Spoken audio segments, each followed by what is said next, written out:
બિલકુલ જિગ્નેશ, આપ અમારી સાથે જોડાયેલા રહેશો। વડોદરાથી કુણાલ પર અમારી સાથે જોડાયેલા છે। કુણાલ, અત્યારે હાલ જે પ્રમાણે ધમકી આપવામાં આવી છે, સ્કૂલોને આ ધમકી મળી છે અને અત્યારે તપાસ કઈ દિશામાં ચાલી રહી છે, કઈ કઈ સુરક્ષા એજન્સીઓ જોતરાય છે તપાસમાં?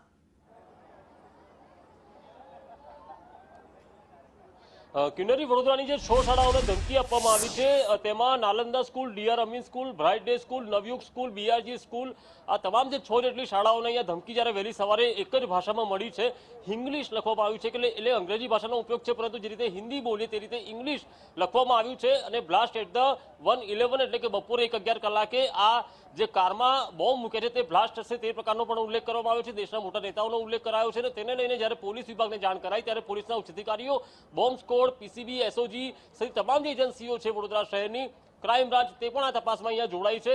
અત્યાર સુધી જે ચેકિંગ કરવામાં આવ્યું છે લગભગ 2 કલાક થવા આવ્યા છે, કોઈ વાંધાજનક વસ્તુ નથી મળી। અગાઉ પણ વડોદરા શહેરની અનેક જે નામાંકિત શાળાઓ છે તેને પણ આ પ્રકારે ધમકી આપવામાં આવી હતી, ત્યારે પણ કશું નથી મળ્યું। પરંતુ જે રીતે ચેકિંગ કરવું પડે તે વાત ચોક્કસ છે, સાવચેતી રાખવી પડે તે વાત ચોક્કસ છે અને તેને લઈને હાલ અહીંયા પોલીસ વિભાગની તમામ ટીમો ચેકિંગ કરી રહી છે। અને આપણે એ પણ દ્રશ્યો બતાવ્યું કે જે રીતે હાલ અહીંયા આ જ્યારે બોમ્બ થ્રેટ મળ્યો ત્યારે જે શાળાનો જે તમામ સ્ટાફ હતો તેને પણ આ રીતે અહીંયા બહાર ખુલ્લા મેદાનમાં બેસાડી દેવામાં આવ્યા છે। બાળકોને પણ અહીંયા બેસાડવામાં આવ્યા છે। જે શિક્ષિકાઓ છે તેઓ પણ અહીંયા બહાર બેસાડવામાં આવ્યા છે, કારણ કે સાવચેતી રાખવી અગત્યની હોય છે। ભલે એ ધમકીભર્યો મેલ હોય, પરંતુ કોઈ પણ ઘટના ન ઘટે તે માટેની સાવચેતી હાલ અહીંયા રાખવામાં આવી રહી છે। આ પ્રકારની પરિસ્થિતિ તમામ 6 શાળાઓમાં છે કે જ્યાં હાલ અહીંયા ડરનો માહોલ છે।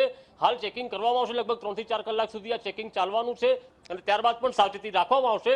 પરંતુ આ અજાણ્યા શખ્સો કોણ છે તેના આઈપી એડ્રેસના આધારે સાયબર ક્રાઇમ પણ હવે તપાસમાં લાગી છે। અગાઉ પણ જ્યારે આ પ્રકારની ધમકીઓ મળી તેનું પગેરું પણ અત્યાર સુધી પોલીસ શોધી જ રહી છે, કશું મળ્યું નથી કે કોણ આવી ધમકીઓ આપે છે। ત્યારે ફરી એકવાર આ ધમકીઓ મળતા પોલીસ વિભાગ દોડતું થયું છે। બિલકુલ કુણાલ, આપ અમારી સાથે જોડાયેલા રહેશો। જિગ્નેશ પણ અમારી સાથે જોડાયેલા છે। જિગ્નેશ, જે મેલ આવ્યો છે આ મેલની અંદર વડોદરાની જો વાત કરવામાં આવે, ખાલિસ્તાનનો ઉલ્લેખ કરવામાં આવ્યો છે અને 1:11 બ્લાસ્ટનો ઉલ્લેખ કરવામાં આવ્યો છે। અમદાવાદમાં જે મેલ આવ્યા છે, શું તેમાં પણ આ જ પ્રકારની જે ડિટેલ્સ છે તે સામે આવી રહી છે કે કંઈ અલગ છે?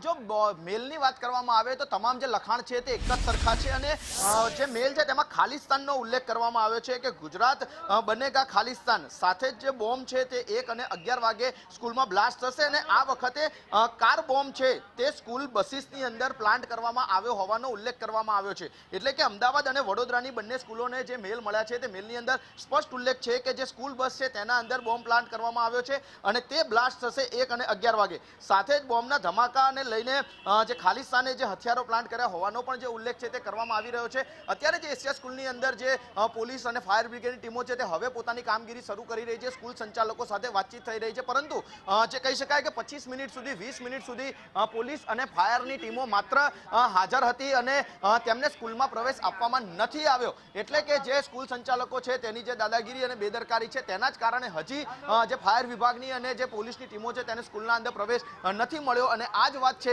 કે જે બાળકોનું જે સહી સલામત યોગ્ય સમય રેસ્ક્યુ થવું જોઈતું હતું, પૂરતા પહેલા જે પ્રાઇમરી મેસેજ મળતાની સાથે જ પહેલી 10 થી 15 મિનિટની અંદર જે બાળકો બહાર આવી જવા જોઈતા હતા તે નથી આવ્યા। અત્યારે જે બીડીડીએસની ટીમો છે તે સ્કૂલ પ્રિમાઇસીસની સર્ચ કરતા આપણને જોવા મળી રહ્યા છે, પરંતુ પ્રશ્ન એ છે કે જે સમયસર જો બાળકોને બહાર કાઢી દેવામાં આવ્યા હોત અને જો સર્ચ શરૂ કરી દેવામાં આવ્યું હોત તો કદાચ કોઈ શંકાસ્પદ વસ્તુ હોત તો તે પણ મળી ગઈ હોત, પરંતુ જે મોડેથી પણ કાર્યવાહી હવે જે શરૂ કરવામાં આવી છે, જે સ્કૂલના પાર્કિંગ અને સાથે જે સ્કૂલો છે, સ્કૂલના અંદર જે બસો પાર્ક થાય છે, વાહનો પાર્ક થાય છે, તેની તપાસ હવે બીડીડીએસ દ્વારા કરવામાં આવી રહી છે। એટલે કે સ્કૂલ સંચાલકોની જે બેદરકારી હતી, જે સ્કૂલ સંચાલકો દ્વારા મોડેથી આખી કામગીરી શરૂ કરવામાં આવી, તે ક્યાંક ને ક્યાંક અહીંયા વાલીઓ અને બાળકો માટે ચિંતાનો વિષય બન્યો છે। જી ધન્યવાદ જિગ્નેશ, ધન્યવાદ કુણાલ, અમારી સાથે જોડાવા બદલ આ માહિતી માટે।